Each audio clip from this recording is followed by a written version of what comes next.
Hey guys, welcome to Boxing Squared for boxing news and views from around the internet. The former WBO champion Jospeh Parker looks set to re-sign with his current promoter Duco Events, and likely he will be with Duco for the remainder of his professional career. So we'll get to that news, but also Jospeh Parker would like to get a Derek Chisora fight finalised if it is in fact to happen, because he wants to get into training camp. There's a small window and he wants to get a deal done soon enough, otherwise that fight may not be there for him. But we'll get to that. Buckle in. Let's go. So first off, Jospeh Parker set to sign a new contract with Duco Events. So this is a story from Radio Sport. It's the New Zealand equivalent to the UK's TalkSport, so it's just all sport all the time. In this article, it highlights that Jospeh Parker's deal is set to come to an end at the end of next month, the end of March 2019, with Duco Events. It quotes Parker as saying, "The contract with Duco finishes at the end of March, but with the relationship we have and what we've been able to achieve in my career and locking in some big fights and always doing what they say they will do, they will always be involved in some form. At the moment, we are negotiating and seeing what's best for both of us. For me personally, it's going to be a relationship that will be ongoing until the end of my career. They took us to the title, and I think a little bit of loyalty comes into play." And then it goes on to say, "David is good at what he does. He's good at dealing with Hearn and the others. He has my best interest at heart. We put a lot of trust in him." Okay, so Jospeh Parker re-signing with Duco Events. It's hardly a shocker, hardly a surprise. Jospeh Parker is a very loyal guy. He said as much before. He's telegraphed that this was likely coming down the pipe. And there's been a lot of fan sort of interest in this sort of topic in the recent sort of past 6 or 12 months, knowing that Jospeh Parker's deal was coming to an end. He signed a 6-year deal back in November, I think it was 2012. It was 2012 at least. So that deal is coming to an end. So it must have been slightly over 6 years, because I think many people, including myself, thought it was coming to an end at the end of last year, because 6 years on from then would have been the end of 2018. But they're renegotiating now for a new deal. And there has been a lot of chatter, people saying, has Jospeh Parker outgrown Duco Events? And if you don't know who Duco Events is, they're not really a boxing promoter. That's not their prime business. Duco Events does what the name suggests, events, corporate events, other sporting events. The sort of boxing game, the boxing sort of promotional business has been something that they ventured into. They've had a stable of fighters at different times, but really it's sort of thinned back out. And what was Dean Lonergan and David Higgins under the one banner, it's now Dean Lonergan has Jeff Horn in Australia and Jospeh Parker is under David Higgins in New Zealand. So Parker is the only guy in in Higgins' stable of fighters. There is no one else at the moment. So it kind of is a bit of a boutique industry in terms of, one client, under this one promoter. But Duco Events does do a lot of other things, and, corporate dinners, other bits and pieces, big sporting events. They recently had a big 2020 cricket match between, rugby and cricket. So it was sort of a crossover type match. So that's the sort of scale of the stuff that they do, and that's more their bread and butter than the boxing stuff. And a lot of fans have sort of said, is it time for Jospeh Parker to go elsewhere, to sign with a Bob Arum, or sign with PBC, sign with Eddie Hearn, base himself overseas and try to, leverage off what he's done so far and build into the next phase of his career, because his deal ending is the opportune time to have a look at what's out there, the offers that could be there for him. And I guarantee there will be some promoters who have some interest in Jospeh Parker and potentially some of the fights that they could make for him in the next couple of years. He is a guy that's still a top 10 talent in the division. He's only 27 years old, and I think many people forget that. He's a guy who's only really just coming into his prime now. He had a belt for about a year or so, beat Andy Ruiz, defended it a couple of times against Razvan Kajanu and Hughie Fury, and then dropped it to Anthony Joshua in March 31st of 2018. That wasn't a great fight, a bit cautious. He got paid well, lost the belt, and he's subsequently lost to Dillian White and had a victory over Alexander Flores at the back end of 2018. So he's in a bit of a rebuild. He's looking for big fights, and the option of Derek Chisora is there. And there has been a lot of sentiment that perhaps it is time, the right time, to make that move. And also many people have been saying, in respect of a trainer, Kevin Barry, who's trained Parker right from the start, or pretty much from the start, should he actually move on from Barry as well, make a clean break, and re-establish himself?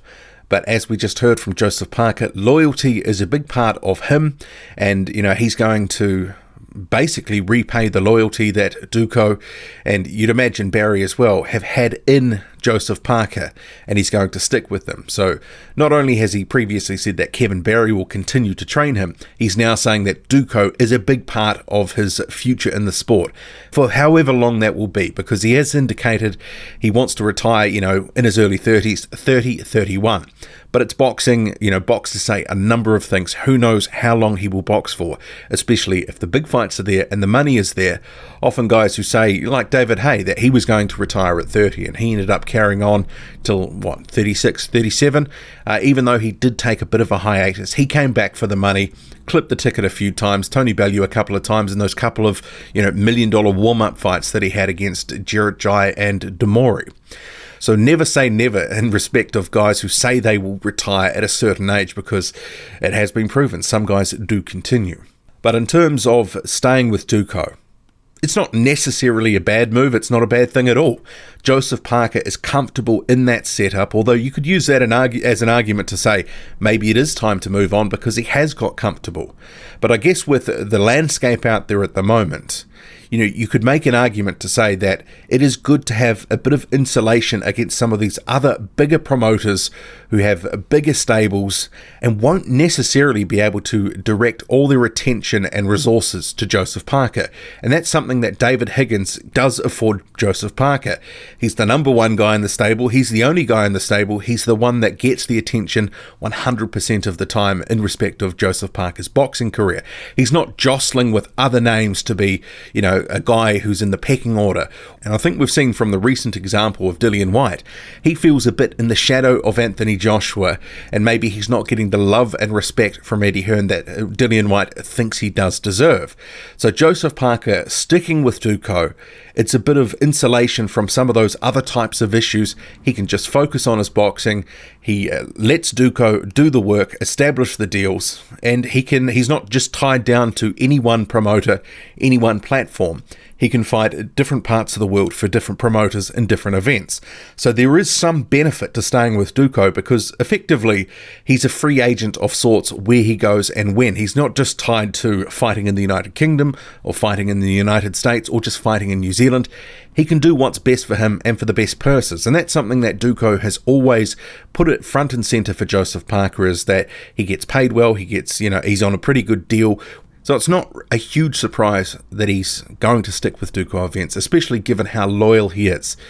So I guess it sort of is what it is, and Duco will be on the scene with Jospeh Parker for the remainder of his career. What do you make of that? And if we get to the next part here, a potential Derek Chisora fight, Jospeh Parker says it's our priority option. And remember, this would be for April 20th at the O2 in London. So Parker says, I said to David that I want to lock in something very soon, because if I lock it in tomorrow, it will give me 9 weeks of training. I need a minimum of 7 weeks in Vegas and 2 weeks in the UK, so it's very close to happening. He's a dangerous fighter. It's a risky fight. He puts on a lot of pressure and he throws a lot of punches. With the last fight he had against Dillian Whyte, he was leading the fight before he got knocked out. And then he goes on to say, Fury and Wilder are busy. Joshua is going to fight Big Baby. David Price has got to fight. Lucas Brown has got to fight. The only other top person is Luis Ortiz, but I think he's going to be signed up for a fight soon. Well, he actually has a fight coming up on March the 2nd, so that's only 2 weeks away for Luis Ortiz. So he is currently busy and occupied with Christian Hammer. Parker continues, for me, looking at the top 10 or 15 in the world, Chisora is right up there, the only one that is free and the only one willing to take the fight. Well, I guess it's arguable that Derek Chisora is top 10 or top 15, but he's probably at least maybe top 20-ish, somewhere around there. But Derek Chisora is not a bad fight for Jospeh Parker. A re-entry into the United Kingdom to try and get a win, it would be a tough fight. I think in some respects, and I said this in some of the comment sections in another video, that for casual fans back in New Zealand, the model for Joseph Parker fights, because this would be on pay-per-view, is 1 or 2 losses maximum for the opponent because it's got to be sellable. Derek Chisora is different because, he's 29-9, 9 losses. I've actually had some discussions recently about this potential fight with, friends and other people that I know. And the general perception when they hear that Derek Chisora has 9 losses is that, he can't be any good. He must be an easy touch for Joseph Parker. Whereas it's kind of a reverse to what normally happens. Because Duco, when they have a pay-per-view in New Zealand, generally it's an overmatched opponent for Joseph Parker who ends up beating them up in a couple of rounds. They'll have 1 or 2 losses. Whereas Derek Chisora, who is 29-9, he's got the 9 losses. So it is a much tougher fight than some of the other fights that Joseph Parker has been in before. Some of the pay-per-view fodder that New Zealand fans in particular have been fed for, $30, $40 or $50. And I think, this is a much tougher prospect, even with the 9 losses, because the majority of those losses have been against top-tier opposition. But the reality is Derek Chisora has proven he's not world level. So it kind of is for a rebuild fight. I actually don't mind it because I think it's sort of stepping up from Alexander Flores, who was an overmatched opponent who was knocked down in 3 rounds. So Derek Chisora does shape as a good re-entry to the UK. He can come back there, look good, potentially get a win against Chisora. Nothing is a given, but many would favour Joseph Parker to beat Derek Chisora in that fight.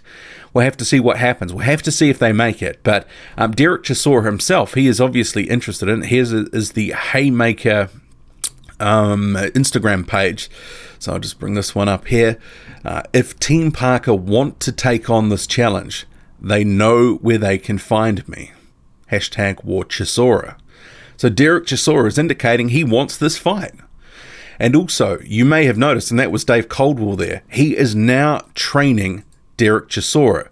So this is a little promo that they've put up here as well. I actually like this move for Derek Chisora. I think Dave Coldwell, a few fresh ideas, he might be able to eke a little bit more out of Derek Chisora, but this late in his career, he kind of is what he is. I mean, the training with David Haye and Ruben Tabarez, that whipped him into better shape for the White fight. He looked in very good condition for that. He was previously with Don Charles and has been with Don Charles for years. He did have a little break there, but for the majority of his career, he's been with Don Charles. So you could make an argument saying that, shifting to a new trainer maybe a couple of years ago, because what is he? He's in his mid-30s now. 9 losses, and kind of what you're getting with Derek Chisora now is, that is who he is who he is. But I do like it because I think Dave Coldwell can bring something new, maybe just a new energy, a new focus. Maybe he can just bring a different perspective. So yeah, I don't mind Dave Coldwell as the new trainer for Derek Chisora, and it's a bit of an odd sort of couple. You've got Coldwell, Chisora, and also David Haye, who at different points in their different careers have not necessarily had nice things to say about each other. Anyway, I'll leave it there. But what do you make of it all? Joseph Parker, he wants that Derek Chisora fight. He wants it finalised. He wants to get into camp. So we'll have to see what happens. Because if it sort of ekes another couple of weeks down the line, the likelihood of that fight getting made, it decreases. But also, sticking with Duco Events, and likely for the rest of his career, Joseph Parker's loyalty is shining through. What do you make of it all? Drop a comment, loud and often. Hit like, hit subscribe, follow me on Twitter, boxing_squared. I'm out.